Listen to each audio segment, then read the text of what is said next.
Hey, what's up, guys? Welcome to the Big Mad Podcast. My name is Lucas, and I'm your host. Jumping right into this episode, I'm trying to get back on track with my normal weekly posts of the podcast, so catch me every Wednesday. That's when I'm going to be posting my episodes from now on. That's my best format. I think that'll be fun to do it that way. It'll be easier for me. A lot of logistics I have to do on the back end of this stuff with other things I have and other responsibilities. So every Wednesday you can catch me. So as far as updates on the podcast goes, I think we're all good. You can catch me on Apple Podcasts, on Spotify, on YouTube, which is the video podcast. So if you're watching, hey, I'm waving. For those of you that are listening, I'm waving. I'm trying to be available as many platforms as I can be, just to try and spread the word, try and spread this podcast, spread the Big Mad. That's what I want to do. Also, follow me on Twitter, at BIGMADPOD. I know I say that every episode, but there's a lot of stuff to do with Twitter, and that's just where that's the social media platform that I'm using the most at this point. Maybe as things progress, I could possibly look into other social media platforms as well. But I'm one person doing this all by myself. I shoot the video. I post-produce the video. I record the video. I set all this up. Like, it's just me. One-man show, so it's a lot of work for me to do this. I want to do as much as I can, but at the same time, I can't spread myself too thin. So I hope you all understand. Anyway, as with like my last 3 episodes, I know I'm supposed to have a stopwatch to know where I'm at in time. I didn't forget this time. I meant to grab my iPad, but the battery died, and I'm not going to sit up here and charge it So I'm going to be guessing on the time again. The last 2 episodes, I've been fairly close to 20 minutes. One of them was a little long, but I'm winging it. Just winging it. That's the idea of this podcast, is to just wing it. And I'm not going to cut anything. Like, this is uncut footage. This is raw. If I mess up, and I own it. That's just how it's going to be. So, for those of you that stick with me and all my errors and my mistakes and my forgetfulness, thank you for staying with me. I do appreciate that. So, I'm going to keep the preface quite short. We're going to get right into the meat of the episode. So I spend more time talking about my topics as opposed to the production of this. So, right to it. And this is something that this has been pissing me off for a long time. Like, I've recognized this for years. And it just blows my mind how people can't see problems that continually happen to them and not try and find the solution and look introspective. Okay, so here's what I'm getting into.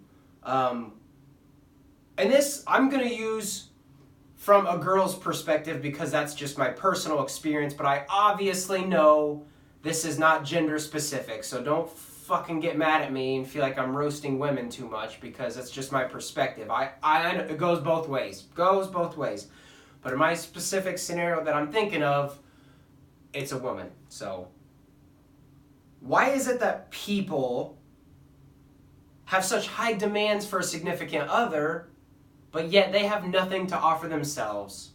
And or they think the other party, the other gender, is all bad. They generalize. They say, all men are dogs. I know you've heard that phrase. That's such bullshit. Men are dogs. Yes, they are. Some of them. Men can be shitty. So can women. But what I'm really getting into more specifically is when I see this. First of all, the scenario I'm thinking of is a single pregnant woman, so that there's enough information for you to already figure out what the issue is here. Anyway, she's like sharing pictures where it's like, men only want one thing. Men are always so bad. Men are so stupid. They don't get this one specific thing about women right. It's just like, what's that do for you to sit there and bash on men all the time? And if that's all you're seeing in men, you're a piece of shit because you're attracting pieces of shit. You're a piece of dog shit and you're attracting disgusting ass flies. You got flies swirling around your stinky shit ball because you're a piece of shit. You have nothing appealing to offer, obviously, so you attract garbage animals. You attract garbage people. So, you know, she shares all these empowering women this, men suck this, haha, women the best, blah, blah, blah, whatever. I'm not saying any of those specific points that she's making are untrue, but it's like, when are you going to figure out after failed relationship, when are you going to figure out that maybe you're the problem? Maybe. I'm saying that nicely. But if I really want to say it, you're the problem. You're definitely a problem. I can tell based off your Facebook posts. You're the problem. But I'm going to try to be nice and say, maybe you should look at yourself. So if you think all men are bad or all women are bad and you just can't catch a break. You just cannot catch a break. Everything sucks for you. You always get the shit end of the stick. You'll be single forever. There's people out there. You're just not meeting them. And if you sit there and generalize and think that they're all bad, then you're even more so not going to meet them because you've already set yourself up for failure. You already mentally think they all suck. So when you do meet someone that's nice, you already have a preconceived notion about them that they're bad. So you already don't like them going in. Then you set yourself up for failure. You're going to see everything they do as a fault. I'm having a hard time articulating this. Preconceived notions and first impressions are very powerful. If you have a narrative about someone or something, you're going to believe it and you're going to want to believe it. So you're going to try to believe it, whether you're conscious of that brain activity or not. So if you think all men suck and you go on a date with a guy, you already are on edge because you're insecure and your defense mechanisms are already out. You're already defensive. So you're going to get there and he's going to be, let's say, for example, I don't know, he talks about his car. He says something, he has a car, and the guy is a car fanatic. And to a normal person, you're like, oh, that's cool. What types of cars do you like? And then open-ended questions from there. But the person with the controlled narrative in their head already, and the preconceived notion, like, oh, he's a bad driver. He must be a bad driver, which means he's an angry person, which means he's mean, which means he's going to hit me, which means men are bad. I'm right. All men are bad. I just figured out the code. I'm right. No, you talked yourself into it. That doesn't mean you're right. You just talked yourself into what you want to believe. That's what just happened. And I know I just made up that scenario, but I've seen it. I've seen this stuff happen. And I hope that you listeners are understanding this too, because this shit happens. So when I see stupid bitch, stupid dude, stupid idiot on Facebook sharing about how they think all women are bad, all women are promiscuous, or all men are promiscuous, whatever it is, and you generalize the entire gender, you're just going to be single forever. Because if you have that mindset, you ain't worth a shit. It's so infuriating. So, I mean, I guess they're their own worst enemies. As much as it annoys me, I still laugh at them because they stay single. In the scenario I'm thinking of, the chick's pregnant and she's single. I mean, got you figured out already. I already know you're a piece of shit. You're obviously not a desirable person. And those same people have such high expectations for people. It's like, oh, he must make $100K a year. He must be 6'5". He must wear suits and look really good in them. He must be super fit. He must be good with kids. He must love dogs. He must love like the list goes on. And the bitch that's saying that is a fat, gluttonous slob. So you have all these expectations, but you don't do any of them yourself. What the fuck? What do you expect is gonna, what type of relationship do you expect if you don't work on yourself and you don't have anything to offer? I hate people that are just, if I'm going to break it down in the most simple of terms, it's givers and takers. There's people that are passionate and that are good people and they're givers, meaning they want to help other people, and especially in a relationship, they want to help the significant other. They want to do things for that person to make the other person's life feel better because it's rewarding to them that they made someone they like feel better. That's a giver, right? Okay? Now we've got takers who have high expectations but are lazy. So they have high expectations of people around them, but they're lazy themselves. They don't try. They want everyone to do things for them. So they go into relationships and like, oh, well, they better do this for me to make me happy. If he doesn't do this, then because I'm so desirable, I have as many options as I want. On to the next. Thank you, next. I'm different. I'm unique. Touch my butt and tell me I'm cute and buy me tacos. Chipotle is life. Live, laugh, love. You know the person I'm talking about. Like, you got nothing to offer the world, and yet you have these high standards. Get over yourself. And I'm not saying settle. By no means settle in a relationship, because I don't believe you should do that, because I do believe there's someone out there for everybody. But you gotta try. So, and also another thing with that too, if you're putting those expectations, like if you're barking them down everyone's throat on Facebook, no one cares. No one asked. No one asked you. So when you're sharing that stuff, to me that screams insecure. If you sit there on your Facebook page or your Tinder bio or wherever it is, and you're like, well, he must be this, she must be that, blah, blah, whatever it is, you're insecure. How about you just try meeting someone before you tell them who they should be? Don't try and change somebody. Let them be who they're going to be. And then get the read from there.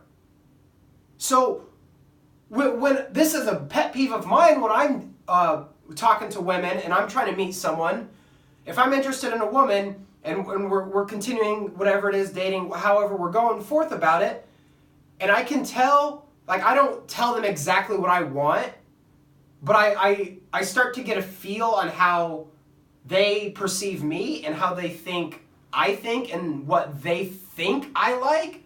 And so when I can tell that they're saying things and responding to me the way they think I want them to respond, I'm out. Because be who you're going to be. Don't change for me. Even if you're saying something I really like, but I know you're saying it because you know I like it, and you've read me correctly, and you know the things I like, and so you say those things back to me. But if I can recognize that it's not who you are, I'm out. Even if it's the most sincere gesture, I don't want people to change for me. Don't just be yourself. And so when all these people put up these expectations, you're trying to create something that's not necessarily there. You need to be patient. You need to get to know people. You need to be cooperative. It's not. But I'm bitching about all this, but at the same time, it does benefit me because I know who to stay away from now. I remember this one girl I was talking to. This has been several years ago. And I obviously I'm in the tech world because I'm doing all this. So I play video games. And I can't remember in our conversation or something, maybe, hey, what's up, what are you doing, blah, blah, blah. And I was like, oh, I'm playing this new game I got. She's like, oh, you're one of those guys. Done. Didn't answer, never talk to him again. Fuck you. If you have that mentality, you piece of shit. This was early on too, like you don't even know me. You just know, you found out that I played video games. Oh, you're one of those guys. What's that mean? Who's one of those guys? I fucking hate when people are like that. Those same people that say that shit are the ones that are so deep into reality TV and Kim Kardashian and celebrity drama that that's what they spend their time doing, and I think that's fucking stupid. But that's my opinion. I'm not going to push that on somebody else. If you want to do that, do it. That's fine, but don't criticize me for my hobbies and the things I like to do in my free time. So the same people are, oh, you're one of those guys. Take 4-hour naps all day. They watch reality TV for 4 hours a day, then work part-time maybe. It's like, who are you? So out of here with these expectations and shit. Let people be who they're going to be and address it from there. And again, I'm coming back to it. I think if you're posting your expectations for a significant other on Facebook when nobody's asking for it, you're insecure. And you're going to be single forever. So just do us all a favor and shut up. Just shut up. The person that triggered this thought for me, I thought this was hilarious, was pregnant at the time. And it was when this Ariana Grande album came out and she had the Thank You Next song. And she took a selfie in the mirror and she was pregnant, right? And she put as a caption, "Thank you next."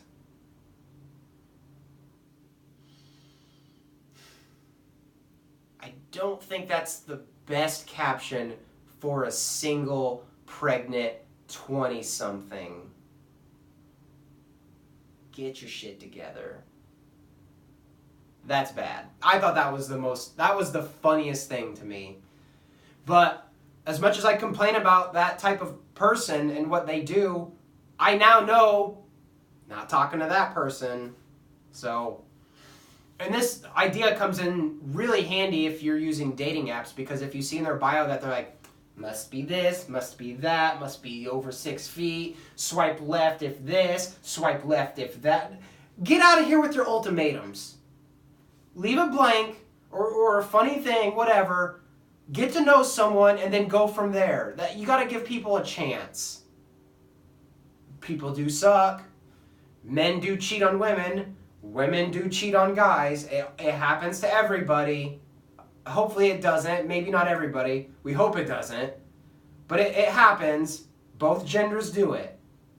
So before you put up there that all men are dogs or all women are promiscuous, just don't do that. I mean, before you do that, rethink it. But this is why we're here. This is why I have this podcast. This is why it exists, is so I can get these types of things off my chest. And I tell you what, it feels great. It feels great, and I hope I can relate to people listening, and it feels good for you too. I hope you're like, this guy gets it. I hope that's what my listeners do, because I know I'm not the only one, and I can't be the only one. But I feel like I am sometimes, so I've developed this platform to do that, to get this out there. So, thanks for listening too, by the way. I do appreciate every listener. So if you're going to take anything away from this episode, stay away from people that post ultimatums in relationships and post what their standards are in relationships, because they haven't even given that person a chance. So there you go. There you have it. Just be chill. Just chill out. It's not that hard to do. And also, since I don't have my stopwatch with me and I don't know what time I'm at, I'm going to do that time game I've done the last several episodes. I don't intend on keep doing this, but I think it's fun to try and guess. So if you're listening, watching, now would be a time to pull out your phone, your watch, your computer, wherever you're listening, to find the time of this episode, because I'm going to guess how much time I'm at in this episode now. I believe I'm currently at 18 minutes. I'm in 18 right now. 18 and 17 seconds right now. So if you looked, I'll have to see if I'm right. I hope I was. If I am, that's dope. I promise I can't see the time. I'm not cheating in any way. Anyway, while I have you, I do want to say I thank you for listening. I do appreciate See, there's another mess up. That's why I do this. This is all raw and uncut. But I do appreciate every listener. Follow me on Twitter, at BIGMADPOD. You can search Big Mad Podcast on all typical media platforms, and you should find me. Obviously, if you're listening, you've probably already done that, so I'm kind of redundant at this point. I don't have any other big updates for you. The only other thing I'm working on is still soundproofing this room, so I know the video podcast might sound a little echoey with my voice bouncing all over the walls. I still need to get that fixed and figured out. Been a little slow to get on that. I've been doing other things around the house. My life has actually been pretty busy lately, which is another reason I had to downgrade the amount of content I put out. But I'm not going anywhere. I am not going anywhere, and I'm staying with you guys, and I hope you stay with me. So, with that, I'm going to go ahead and close up the episode. I assume I'm close to 20 minutes by now. I don't know. I'm winging it. So, anyway, thank you again for listening. My name's Lucas. This is the Big Mad Podcast, and I'll catch you next time.